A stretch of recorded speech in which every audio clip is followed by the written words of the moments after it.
everybody. Hey, YouTube. I have put my lashes. I haven't done my lashes. I put lashes on, but you know. This is Princess Diana. It's in the morning. About to go to work. So, how's everybody doing? So, and I put my mascara on. It helps to open up the eyes. You know, if you don't wear lashes, you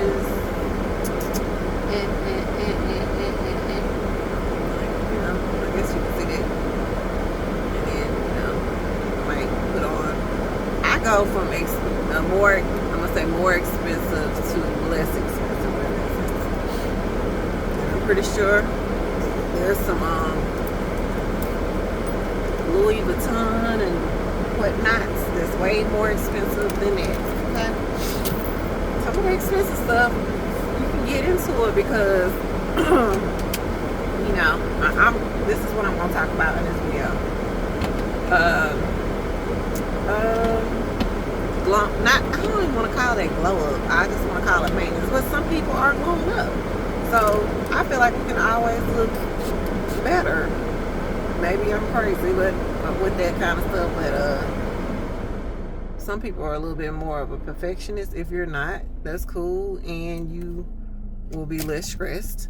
But you have to learn how, if you're already, you know, looking nice, learn to maintain that niceness. Okay, if you have grown up, you still got to maintain that. Okay, don't just think. And for girls who've gotten surgeries, fillers, or whatever, you know, you're doing, you can't just do something one time and think like, hey, I'm good. I did what I was supposed to do, and I look good. Like you can look good for a year, 2, 3, 4 maybe. But if you gain some weight, then what? I'm gonna use Lil' Kim for example. And that's going overboard, but I'm not dogging Lil' Kim or nothing like that. She's a talented rapper. Whether people agree about, I don't agree with everything she's saying, but you know, hey, I was young and she was cool. You know, she was a very talented. I thought she was a talented female rapper. You know, very, you know, sexualized. You know, but respect. I think, and then back then, I think a lot of us, not all of us, because of the way we were raised, I think we knew that being like Lil' Kim wasn't a thing that we aspired to. We knew that wasn't the life. We knew that was entertainment. It was fun, but not, you know, not trying to be.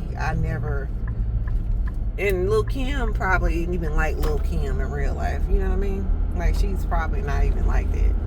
I've heard things, you know, we heard stuff about, but I don't know if that's true or not. I don't know her. So, anyways, wishing Lil' Kim well. Using her for example. When she first, let's say, okay, she had first got her surgery, right? I get it. I like my nose. It is what it is, okay? I'm okay with it. I like it. I love it. It's my nose. I appreciate its size, all that stuff, right? Some people don't. And maybe they've been teased a lot or whatever, or they just figure, hey, you know, that's something they want to kind of adjust a little bit or whatever, right? If that's to each his own with that. When she first got her nose job, it was cute. She didn't really have to do it. It wasn't nothing. It wasn't, to me, it wasn't anything major. I don't think. Maybe she did get joked on, but to me, I don't know. It wasn't that serious. But she didn't even have a big nose. I don't think to begin. She had it was a, you know, it was a nose, but it wasn't big, and you know. But anyways, when she got her surgery, she didn't do too much the first time, and it was cute. It was cute on her.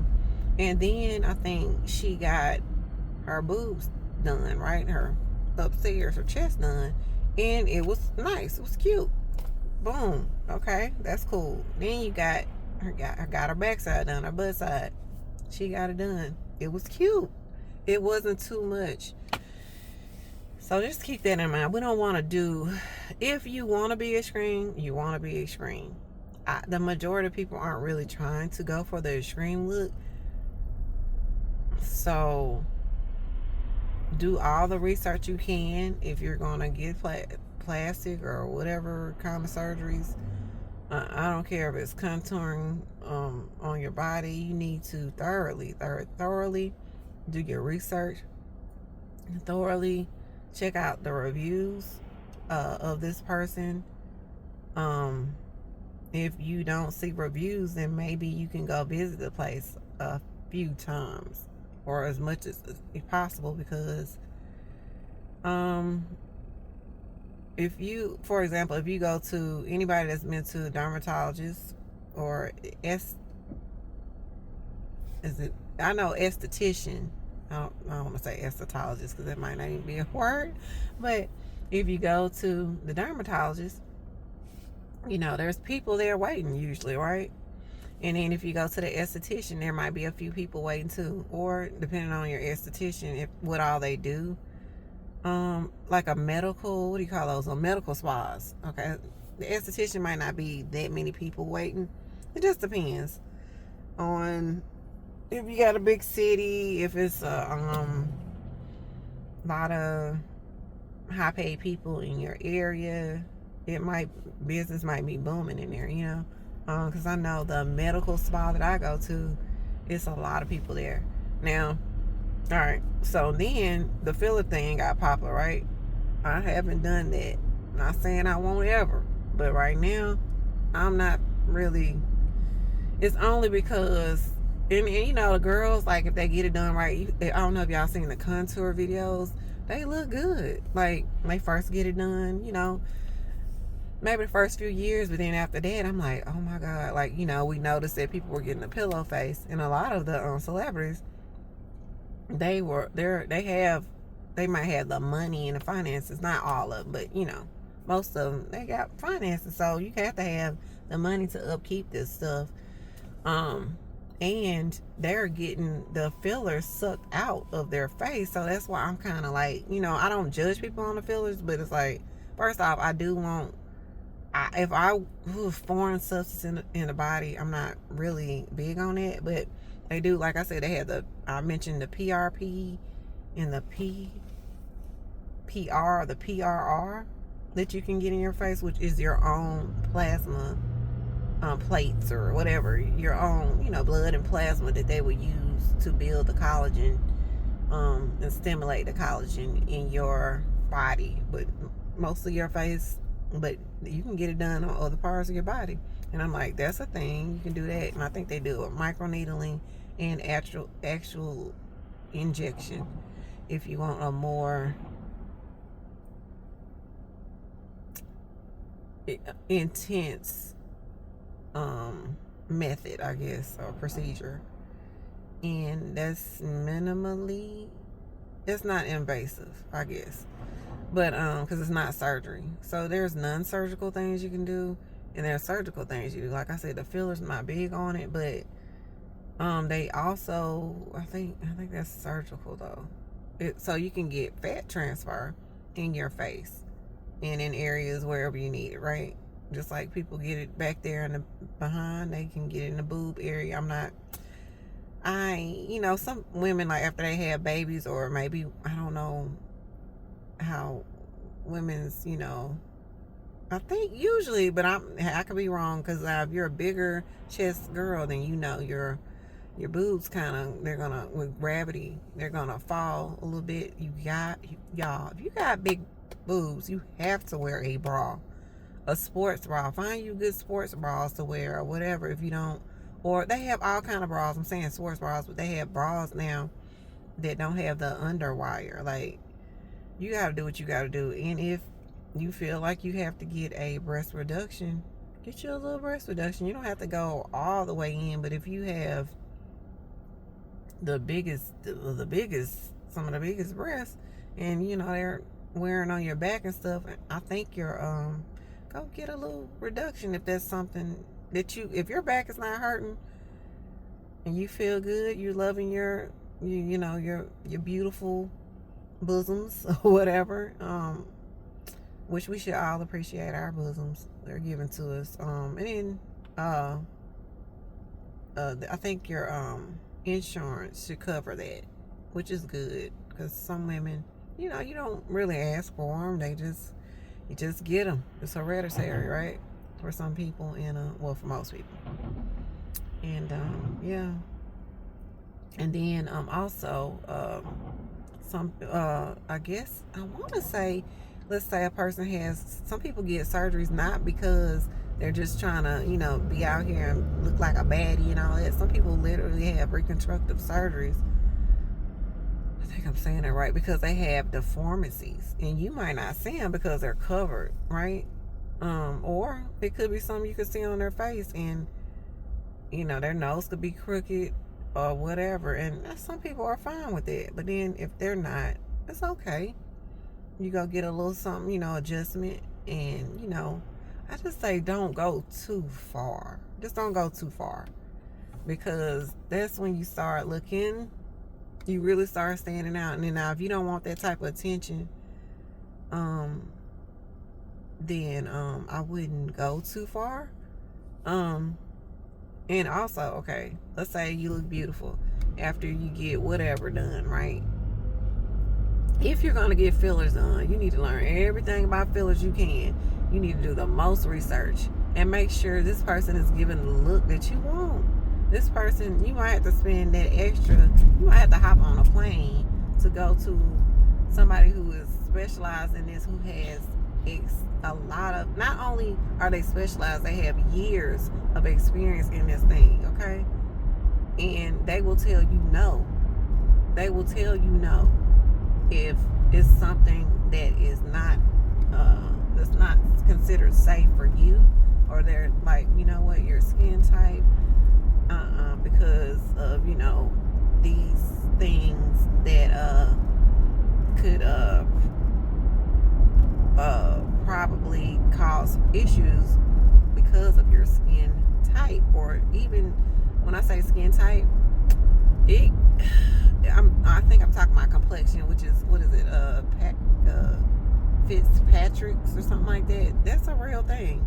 Like, our skin is different. A lot of people's skin, we got a variety of skin complexions, textures, skin matters that's going on. I want to call it issues. Skin matters. Different skin. Nothing wrong with that. It's all good, y'all. It's all good. Don't ever feel bad about yourself because you look different from another person. I want you guys to feel good and look good in the skin that you're in. Don't worry about other people. You can look your best for you and be unique in that you look good for you. Okay? Don't try to you don't have to make yourself necessarily look like another person. Now, I say this. Okay, let's say you look similar to, okay, I want you to look at certain, you can look at celebrities or you can look at Insta, whatever, right? If you look similar, I don't care if you're going to get surgery or whatever, right? Or non-invasive, whatever. If you see somebody, make sure people have said, if they're a pretty person, right? You consider them pretty or whatever. Woman, because I'm talking to the women. Then you need to say, okay, a lot of people have told me I look similar to this. When you look in the mirror, you're like, I do see the similarities. I do kind of look like her. She's pretty. Her skin looks nice. And, you know, she's put together, whatever, right?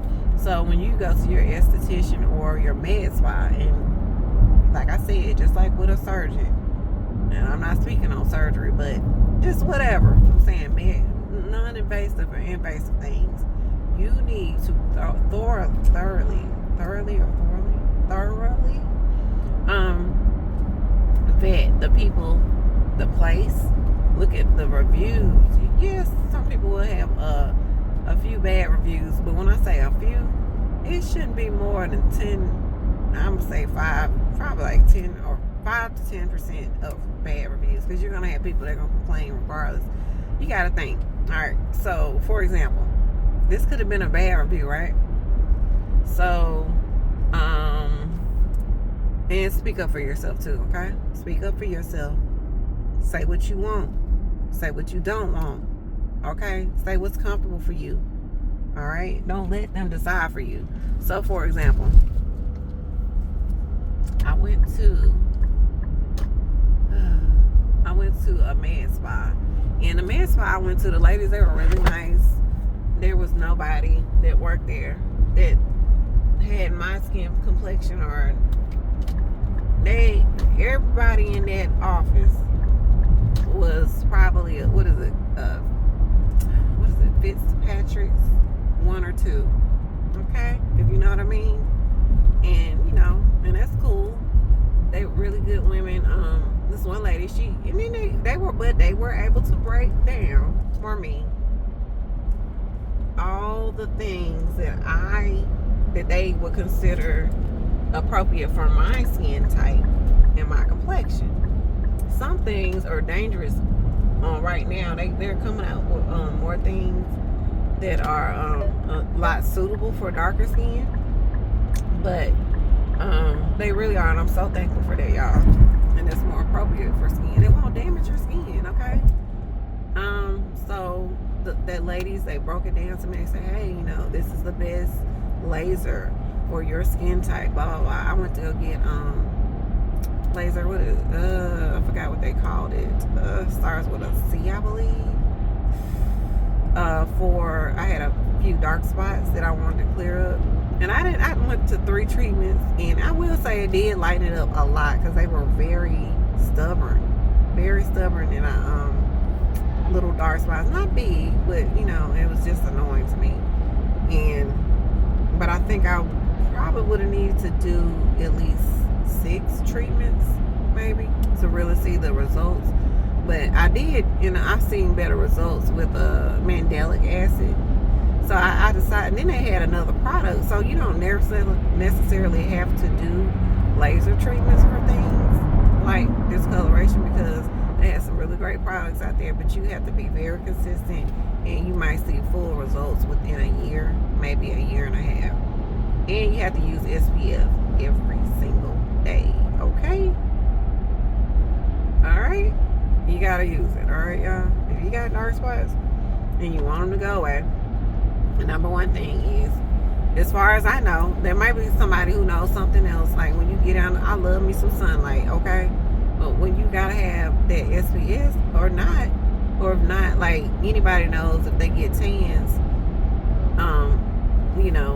in the summer or the hot months or whatever, or you're in the sunlight, if your skin easily tans, then that's what's gonna happen to those dark spots. They're just gonna keep getting, I ain't gonna say they might be getting darker and darker. Visibly darker, I'm gonna say that. So they might have started out really light, and you might have had something going on and you couldn't even see it. You're like, my skin looks nice. You remember when your skin was like completely even tone, right? Because that's what most people want. Excuse me, y'all. And over the years, you're like, what in the world? You know what I mean? What's going on? And then you start seeing more, you visually start seeing the dark spots, and then because you don't know better, you need to put SPF on because you're thinking like, oh, I have enough melanin or whatever, right? But yes, you have melanin, but you still can put some sunscreen. You still want to put the sunscreen on those areas where you do have those dark spots. Some people say all over. You can do that too, but I say for sure neck, and some people chest. I would say chest too, especially in the hot months. Maybe shoulders, wherever you got these dark spots. And then sometimes I put on my elbows and on my hands and on my feet, top of my feet, because those areas can get discolored. They get a little tan on them, and you don't want to walk around with discoloration. Some people don't care, but I don't really care for that. And okay, what else? Vet them. They should be able to. You should have done this research. Find the procedures online and research. Say what's good for this type of. See this girl.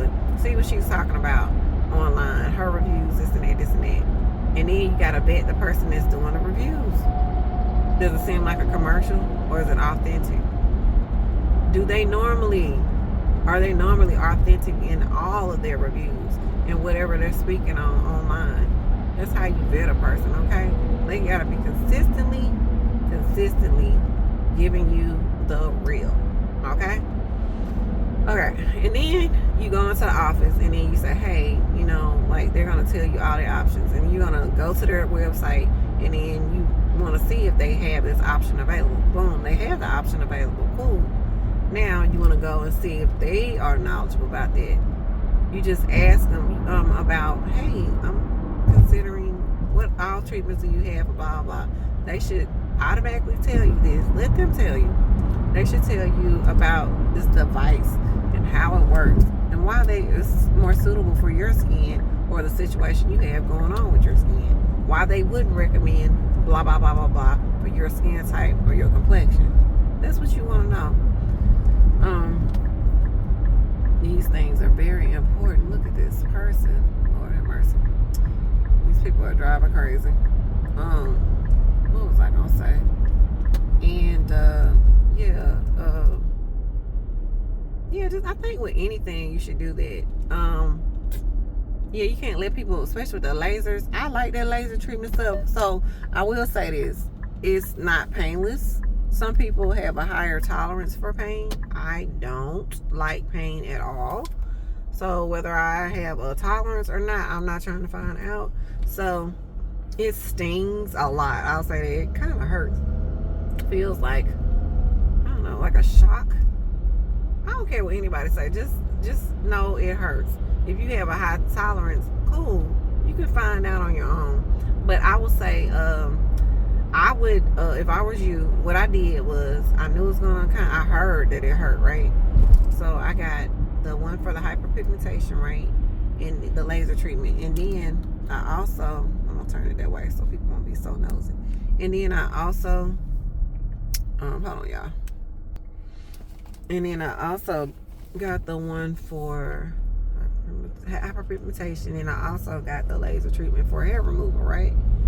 And if you're darker skin, I gotta tell y'all what type of laser it is. And y'all, they actually have a good, it's like a diode, I think it's called.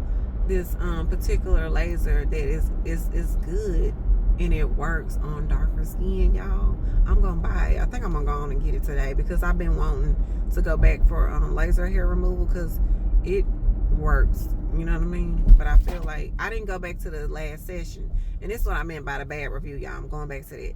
So I could have left a bad review, but think about it. It was kind of on me and the technician. The technician did not ask me if, oh, do you need to clean your leg? And what I mean, my leg wasn't dirty, but I like to oil up and butter up and lotion up a lot. I'm that type of girl. So in the summertime, I ain't gonna lie, I had oil on. And you're not supposed to have anything on your skin. You're supposed to have clean skin, clean bare skin, nothing else, right? And I'm responsible too. I had a little oil on my skin, okay? And I think I tried to use a white real quick, but that does not work, y'all. You might need soap and water for sure. Or if you just have wipes, put some soap and some water and then go over that area a few times, and then, wet some paper towels, and then, wipe it off good. You don't want to have anything on your skin because you can get a burn. And I got a little, it wasn't major, like it wasn't anything that nobody would be like, oh my God, what happened? It wasn't like that. It was just a little, like a dark spot. I'm like, dang, you know how long it takes to get rid of dark spots on certain people's skin? But I'm gonna try some mandelic, because the Paul Mitchell mandelic acid, and I'm gonna try another brand. I might just stick with that though, because it's working, y'all. I'm gonna stick with what works, okay? I'm learning that because I used to be all over the place with products, but for me, because it's all mental, y'all. It is. I feel like, for me, use all those products. Now, if they're horrible, throw them out. But use all the products that are halfway decent. Use them up. They clean your face.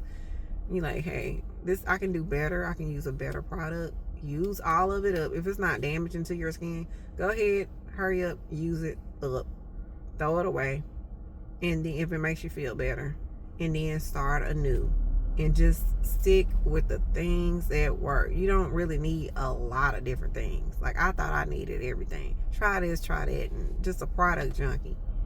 Try what works. So if you're getting procedures and different skin treatments and stuff like that, do what works, okay? Do what works. And you have to invest in yourself. This stuff is going to cost some money, okay? For those who just got naturally beautiful skin, that is awesome. But I want you to take care of your naturally beautiful skin, because they can go away now, okay? That naturally beautiful skin, don't ever take that for granted. Don't ever take that for granted, that you have naturally beautiful, even tone skin. And I tell you, but I'm getting it back, though. I'm getting it back, y'all. I'm getting it back. And just, if you're younger, appreciate your collagen. Appreciate your collagen, honey. Because I'm telling you, you take that stuff for granted. I remember when I used to take it for granted, man. Be sleeping on your face and all kind of stuff. You wake up looking like a little newborn, a little baby. Boy, when you hit 30, I'm going to say, now, everybody's different, right? You got to know your complexion and the things that they go through, okay? So, as my type of complexion, and my folks, my ancestors, we look good for a long time. But I will say, you can get the tired look. So you want to start eating better. You want to drinking more water is so important. You're gonna see a difference. And take your collagen. That some people don't, but if you don't take collagen supplements, you may want to amp up your good fatty foods. The good fatty foods. Okay, thank God I got this my ID, y'all. The good fatty foods are gonna help you look young and plump and youthful. For your age or whatever. And yeah.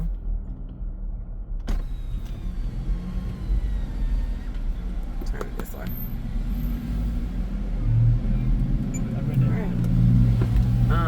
But yeah, y'all, I just want to say, I'm thinking that I missed anything. It's, the summer is coming up, and it's like, okay, I'll say this. So I'm going to use that device, and I will let y'all know I'm not really big on, I might show y'all my, let my hair grow out on my arms. And I don't have a lot of hair on my arms. It does have hair on it, like, when I let it grow out, but it's not a thick, at least I don't think it is, or I haven't let it grow out that much.